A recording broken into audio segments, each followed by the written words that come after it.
Hey guys, are you wondering what is aquafaba and what? It's bean water? Yeah, that's right. Aquafaba is this magical substance that we get from cooking beans, and it can do some pretty miraculous things. So keep watching if you want to see all the wonders of aquafaba and how to make some basic vegan meringues.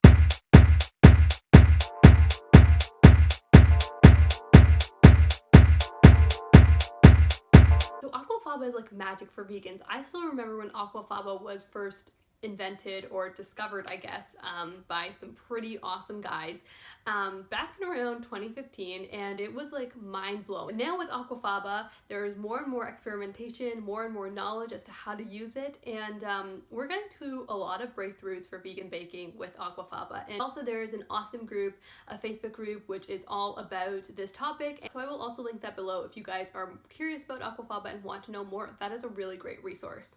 Okay, so aquafaba is bean liquid, as I mentioned in the intro, but what does that exactly mean? Aquafaba is basically the water that is the beans are cooked in. It is not the water that you get from soaking beans. So if you've ever cooked beans, you know that you'll soak the beans first and then you'll cook them.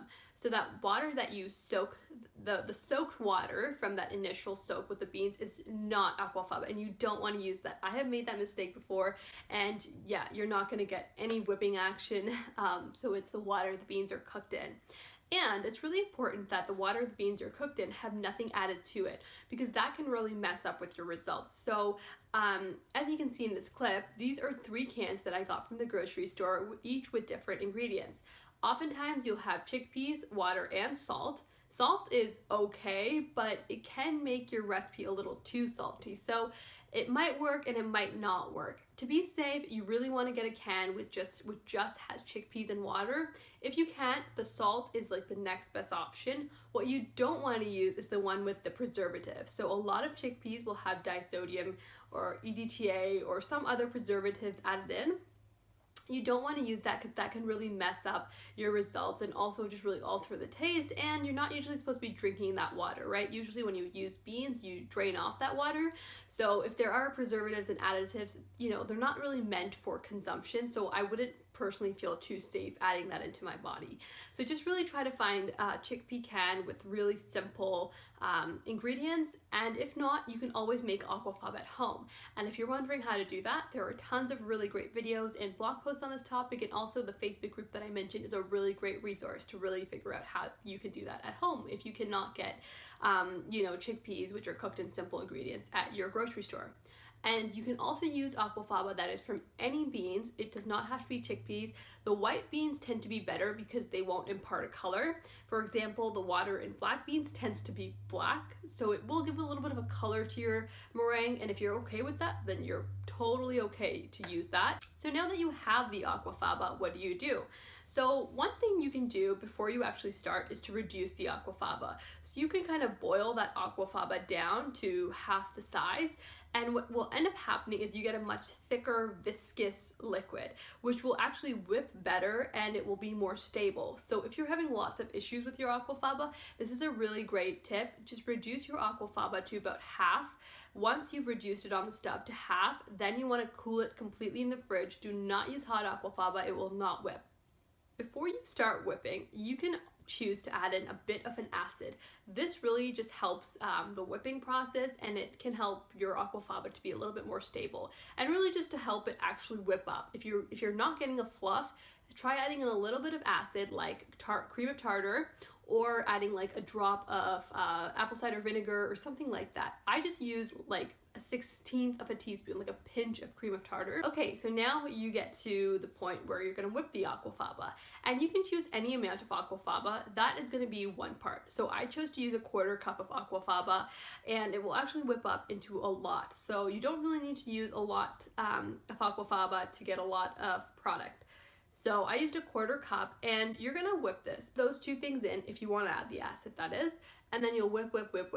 Now, you can use a hand mixer, a stand mixer, or you can actually do it by hand.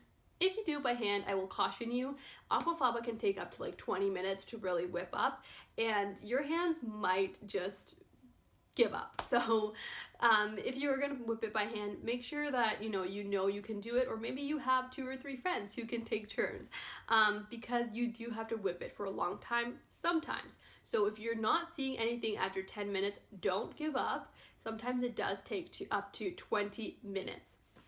If after 20 minutes you still see no results, like nothing at all, then I would say you probably have issues and that's it, the batch is not going to work. And if you're figuring out, well, what are these issues and how do I fix them, their Facebook group is really your best bet of trying to figure it out. Everyone there is super helpful. If you guys have any issues with your whipping and your aquafaba, comment below and I will be more than happy to help out. So after you whip, you're gonna get to a place which is soft peaks. So mine is just a little past soft peaks what you're seeing, but basically soft peaks is when you can sort of hold the fluff up, but it sort of starts to dissolve back down. So it doesn't really hold the shape, but it does, you know, there is a fluff. It's not just liquid anymore. So there's a foam, but that foam kind of quickly dissolves. So once you start reaching soft peaks or a little bit past soft peaks, you can slowly start adding the sugar in. You don't need to use powdered sugar. You can use granulated sugar. So I use just granulated sugar. So when you're adding the sugar in, you're just going to do it a tablespoon at a time. As you can see, I'm just gradually putting 1 tablespoon, just sprinkling it in. And as you do so, your aquafaba is going to whip up even more. It has more structure now. It's also going to get glossier, and that's how you know the sugar is really well incorporated. Once you've added all your sugar in, turn the mixer or blender off, or stop whisking it by hand, scrape it down so that everything's incorporated, and then whip it again for maybe like a minute or two. Once all the sugar is incorporated, you can add in a flavoring so that your meringue doesn't just taste like sugar. You can add in a bit of vanilla or almond extract. I chose almond extract. Just throw in maybe like a 1/4 teaspoon of that. You can also throw in any food coloring if at this time if you want your whole meringue to be a certain color. And you can do 1-to-1 or you can do up to 1-to-2. So 1-to-1 means if I use a 1/4 cup of aquafaba, I use a 1/4 cup of sugar. 1-to-2 would mean if I use a 1/4 cup of aquafaba, I use 1/2 cup of sugar. So it is totally up to you whether or not you want to add more sugar or less sugar. And you might be asking, well, what's the difference? Adding more sugar will make the meringue more stable. It will reduce the cook time. It will give it more of like a marshmallowy consistency. And if you eat it raw, and you can eat it raw because this is just bean water, it's going to be more like a marshmallow fluff consistency. And so those are the benefits, but then it also does taste very sweet. And you might not want like a super sweet meringue, and the 2 times sugar is super sweet, okay? And then once you have reached stiff peaks, and stiff peaks is basically when you can dip your whisk in and the shape holds. Once you've reached that stage, you're ready to pipe, to color, to plop it onto the baking tray. Really, it's up to you what you do at this point. So what I did is I just piped it in. So just grab a Ziploc bag, you cut a little hole on the bottom, you put in your piping tip, and then just put the bag into a bowl, and you can, or a cup, and then you can fill the bag in with aquafaba. So that's a really easy way to make your aquafaba meringues look fancier. So I just piped those on. The way you know that the aquafabas are just about done is that when you touch the surface of the meringue as it's cooking, it will hold, and none of it will come off on your fingers. It will feel a little tacky almost, and once you cool down the meringues, within about 5 minutes, you should be able to peel the meringue off the baking sheet. If you cannot peel the meringue off the baking sheet, or the center kind of feels like it's stuck, they're not ready. You need to cook them a little bit. And if you feel like your meringues are browning up and they're not cooked, reduce the heat to about 200 degrees Fahrenheit and then cook them on a very, very low heat. Basically, you're just dehydrating the meringues, you're just drying them out, is essentially what we're trying to do here. To give you guys a little bit of variation, show you how you can make your meringues a bit fancier. If you want multicolored meringues, just put in a few drops of coloring, and then just stir it in slightly. So I just use it like a toothpick or a stick, okay? And you just want to swirl it maybe like 3 or 4 times the dye that you put in, not more than that, because you want a swirl effect. You don't want to just completely mix it in. If you do want to just completely mix in the color, then you can do that when the meringue is in the mixer and just add in whatever food coloring that you do want to use. Sometimes people have had issues with their meringues not working out with certain food colorings just because of the different chemicals and the reaction that may happen.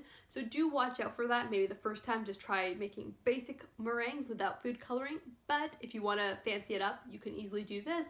You're just going to pipe the meringues and then you're going to cook them at 250 degrees Fahrenheit for only 40 minutes this time. Want to cook the meringues slowly so that they don't just melt or burn out. You really need to cook them very slowly for a long time. So 250 degrees Fahrenheit for 1 hour for the 1x sugar is what I found works for my oven. Keep an eye because you don't want to burn them. I slightly burned my meringues. You can store them in an airtight container for about 1 to 2 weeks. Meringues are really best had fresh. So if you want to eat the meringues in 2 weeks time, I would suggest just making the meringues in 2 weeks time, not so ahead of time. They do last actually pretty well in an airtight container, but they're best had fresh.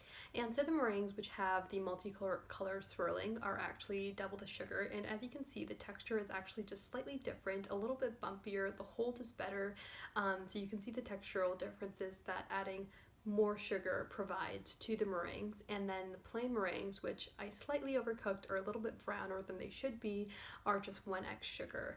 And then I actually decided to show you what you could do with the meringues if you don't want to just eat them plain or use them for decoration like I did in my last video, which was a beautiful funfetti cake, so check that out. But if you want to do something else, you can always make a little parfait out of it. Just make sure to enjoy immediately because the meringues do disintegrate pretty rapidly. So I just used a berry, I think a compote, or just basically boiled down berries with a little bit of sugar, some coconut, whipped cream, and the meringues, and it was fantastic and a really easy way to make the meringues into a fancy dessert. If you guys are interested in learning more about Aquafaba post this video, I would be more than happy to make more videos on this subject. Just let me know what you want to have covered and what kind of recipes you want to see. Thank you guys so much for watching this video. I will be back on Friday. I post videos every Monday and Friday, so please tune in, subscribe, like, comment below, and I will be back on Friday. Thanks, guys.